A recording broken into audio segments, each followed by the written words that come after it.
it's going to become a much bigger deal than potentially you're thinking.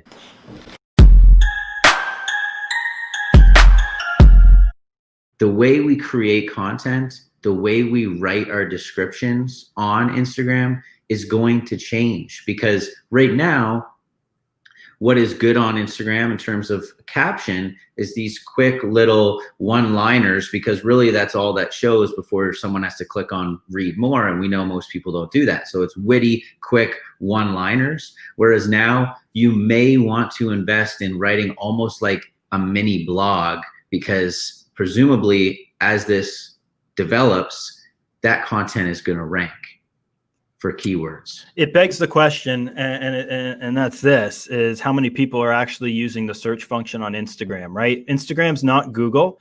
People go to Google for a reason, to get an answer to whatever the query is that they're looking for, right? Or looking for an answer on, solving a solution to their problem. Instagram's not that platform, because people hop onto their Instagram and they just start scrolling, much like Facebook. I don't think many people, I'd like to get the data on that, but how many people actually use the search function on Facebook, which has been there for years, right? So to your point, yeah, I definitely think, having a longer blog piece may get you some more impressions on your content. But at the end of the day, Instagram's not a search engine. You know what I mean? It's not. And the people aren't using it for that. I don't know if behavior will change now that they introduce this or not, but yeah. You're right. It isn't that right now, but I think it will change over time. And that's because we know Instagram is putting a massive emphasis on shopping.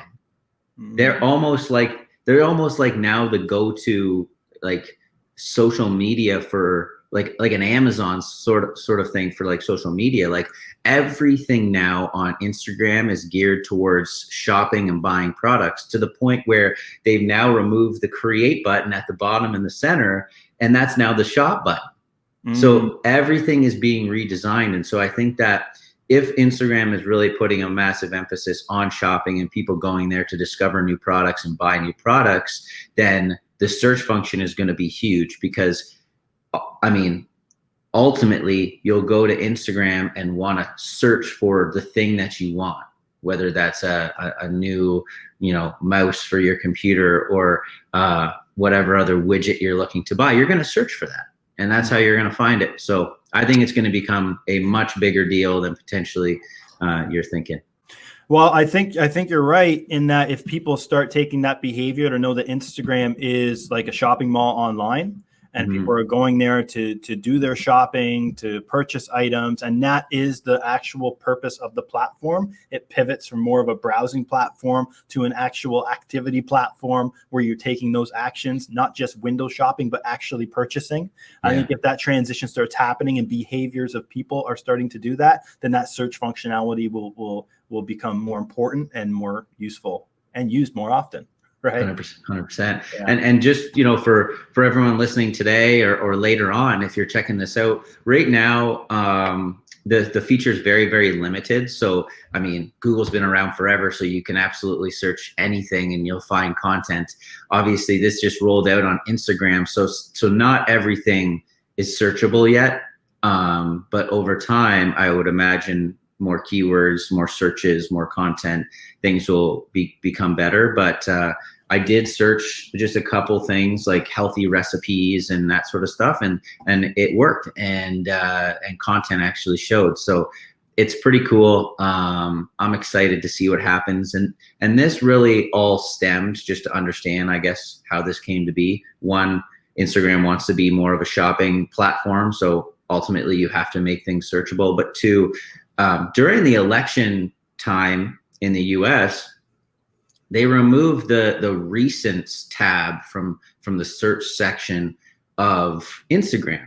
And what that was is anytime you searched a hashtag, like hashtag workouts, there were two options, and one was recent, and you could click on that recent tab, and that would show you all of the recent posts that hashtagged workout.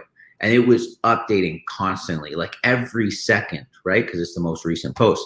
That was problematic for a number of reasons. So they removed it during the elections. Why would that be problematic for the recent tab? Why is that? From what I read, it was problematic because they wanted to limit the amount of controversial and fake news that was being posted, Mm. because like in the moment, if somebody is searching something political or an update on the politics or polling or whatever it might be, somebody could have posted something in that moment that was a lie or it was controversial or whatever, and they just didn't want that happening. So it makes me wonder, because it's really that same functionality that Twitter has, and I don't know. I wonder if Twitter.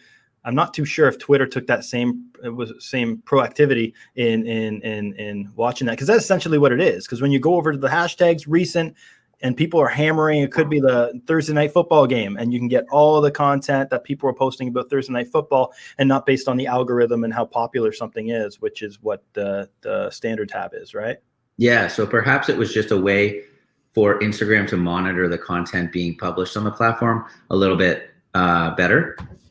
And so that's really where this all stemmed from. And so it doesn't sound like they're going to be bringing that recents tab back, which, I mean, isn't really the end of the world anyways, especially when you can search for content now.